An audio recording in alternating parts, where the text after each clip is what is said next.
Welcome children to the second part of chapter force and pressure. So I'll continue on page 130. I'll repeat from here again in this part. I'll read first.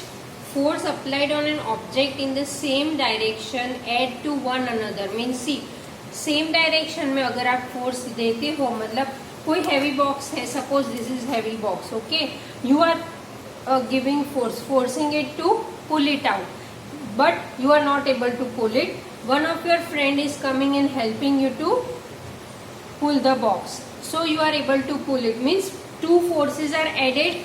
So they have told force applied on an object in the same direction add to one another.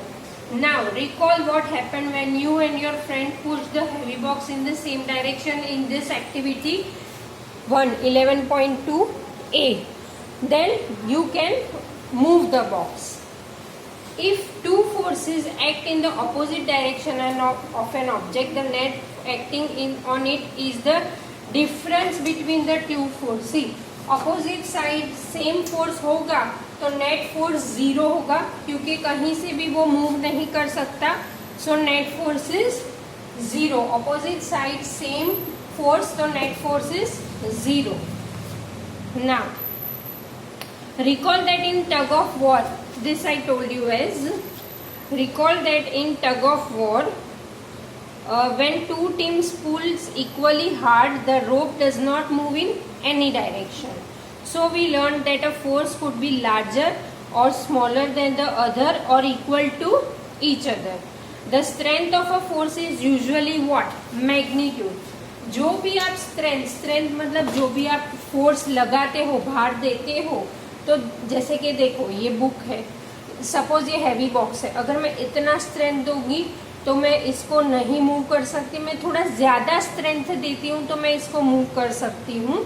So that is strength. Whatever is applied उसको magnitude कहा गया है ये scientific language में. Okay, so the strength of the force is usually expressed by magnitude. We have to specify the direction in which a force acts. हमको direction बताना है जिसमें फोर्स एक्ट करता है. Also if the direction or magnitude of the applied force changes, तो उसके effects भी change होंगे. इन general more than one force may be acting on an object. However the effect on object is due to the net force acting on it. Okay, मतलब इसमें ये orange box में क्या बोला है कि इन जनरल मोर देन एक पे बहुत सारे फोर्स अप्लाई हो सकते हैं, be acting on an object. However the effect on the object is due to the net force acting on it.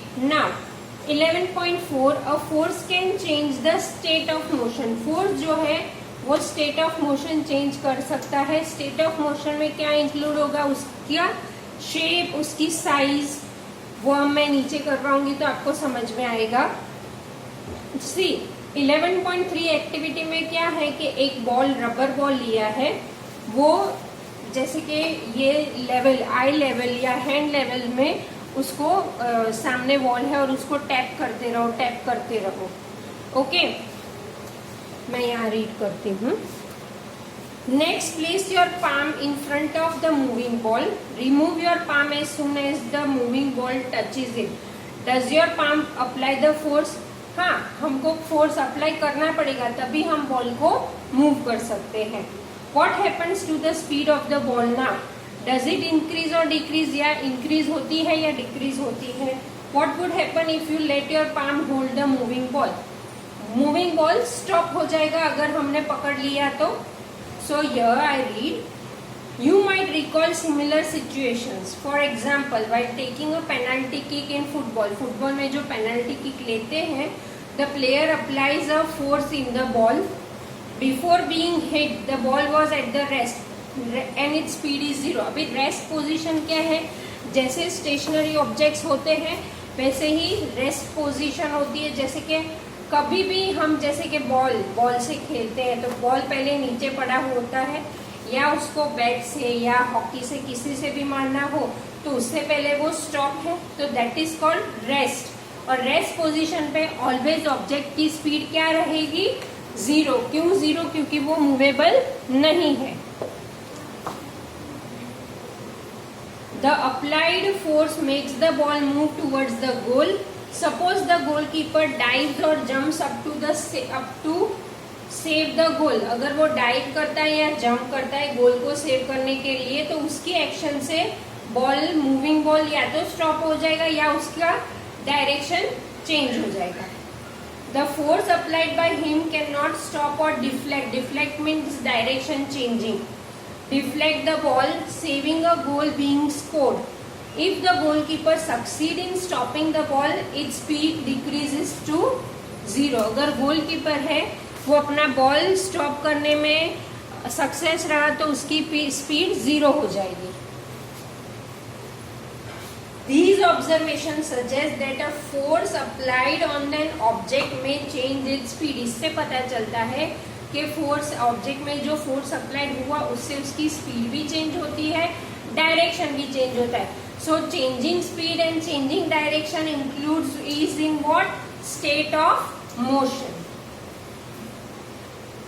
These observations suggest that a force applied on an object may change its speed if the force applied on an object is in the direction of its motion. The speed of an object increases. If the force is applied in the direction opposite to the direction of motion, then it results in the decrease in the speed. अभी देखो direction पे depend है। Moving ball को same direction में अगर हम आगे करेंगे तो उसकी स्पीड इंक्रीज हो जाएगी, लेकिन ऑपोजिट डायरेक्शन में या उसका डायरेक्शन चेंज कर दे तो उसकी स्पीड डिक्रीज हो जाएगी। Clear? Now I am reading this.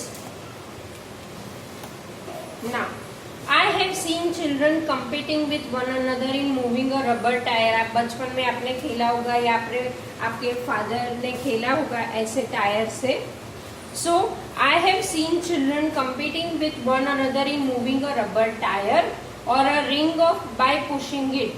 I now understand why the speed of the tire increases whenever it is pushed. क्योंकि उस पे constant force apply रहता है, इसलिए उसकी स्पीड बढ़ जाएगी। Turn page back.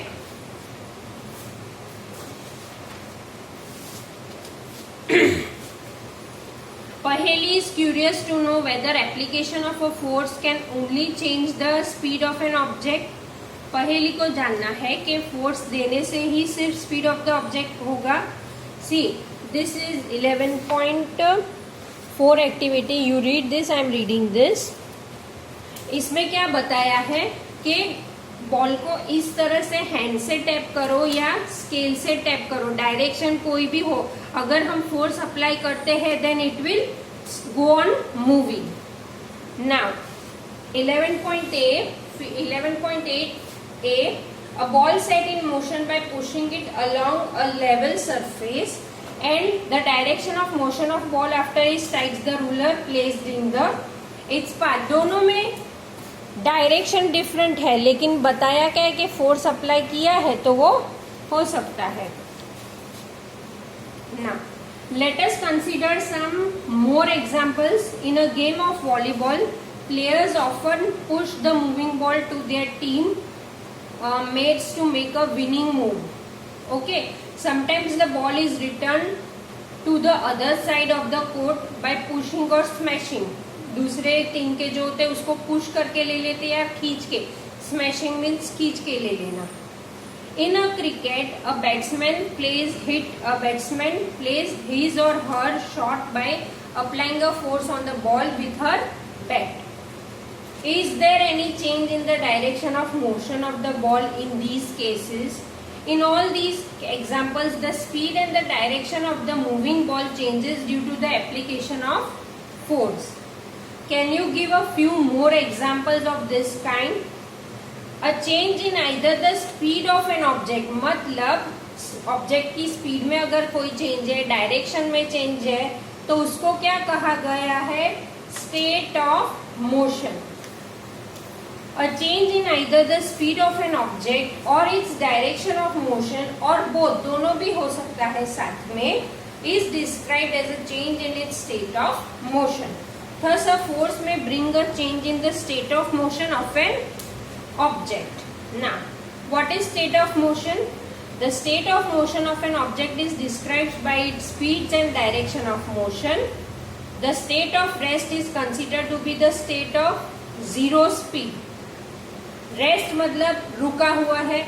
Of course कोई भी चीज रुकी हुई होगी तो उसकी स्पीड क्या होगी? Always zero.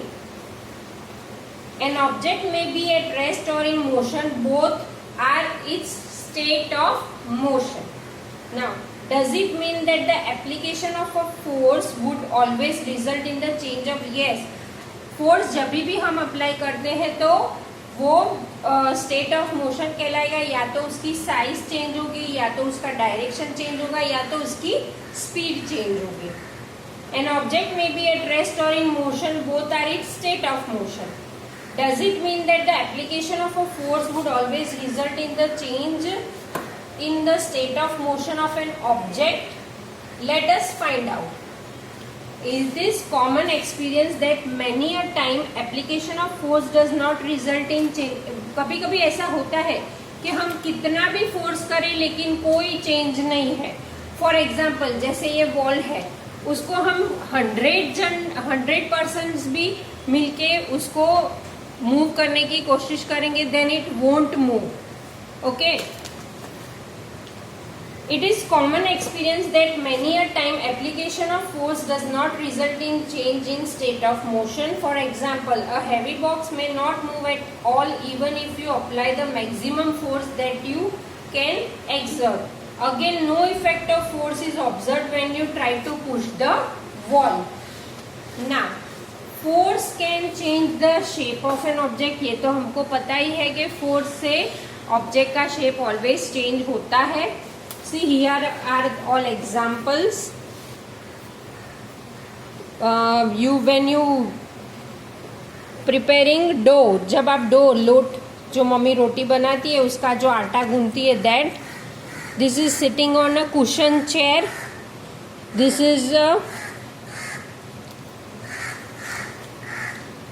hanging weight on a pulling it on its free hand string पे, elastic पे. And this is a iron by putting a weight at the center of the scale. Okay. So इस सब में क्या होगा? State of motion में shape कोई कोई में चेंज होगा, कोई कोई में नहीं होगा. This activity you can do on your own children. Turn page back. What do you conclude from these observation? Note in table 11.2. What happens when you apply a force on an inflate balloon? Inflate balloon मतलब balloon है, उसमें बहुत सारी air भरी हुई है, उसको inflated balloon कहते हैं. You all know that. By pressing it between your palms हम करेंगे तो क्या होगा? What happens to the shape of the ball of the dough when it is rolled? Chapati का जो डो होता है, मम्मी जब चपाती बनाती है तो थोड़ा डो लेके उसको राउंड राउंड करके फिर बनाती है. ओके, तो उसका भी शेप चेंज होगा. What happens when you press a rubber ball placed on a table? In all these examples, you saw that the application of force on an object may change its shape. Force देने से object उसका shape change करेगा. ये example में वो कहा है. Now, having performed all the above activities, you have realized that a force क्या कर सकता है? may make an object move from rest. Force की वजह से जो ऑब्जेक्ट मूविंग नहीं है वो मूव हो सकता है. may change the speed of an object if it is moving. may change the direction of motion of an object. may bring about a change in the shape of an object. may cause smaller all these effects. Force से ये सारी चीजें हो सकती है. While a force may cause one or more of these effects, it is important to remember that none of these actions can take place without any action of force. के बगैर ये कुछ नहीं हो सकता. Thus an object cannot move by itself. ये तो हमको पता है. जैसे मैंने कल आपको एग्जाम्पल दिया था पार्ट 1 में कि ये जो पेन है मुझे उसको लिफ्ट करनी है तो मैं इसे पकड़ के लिफ्ट नहीं कर सकती. थोड़ा माइनर फोर्स भी मुझे अप्लाई करना है तभी मैं उसको लिफ्ट कर सकती हूँ. Okay, thus an object cannot move by itself, it cannot change shape, speed by itself, it cannot change direction by itself, and its shape cannot change by itself. Okay children, now contact force I will make you understand in third part of each chapter, but you better read this once so that it is easy for you to understand. Thank you.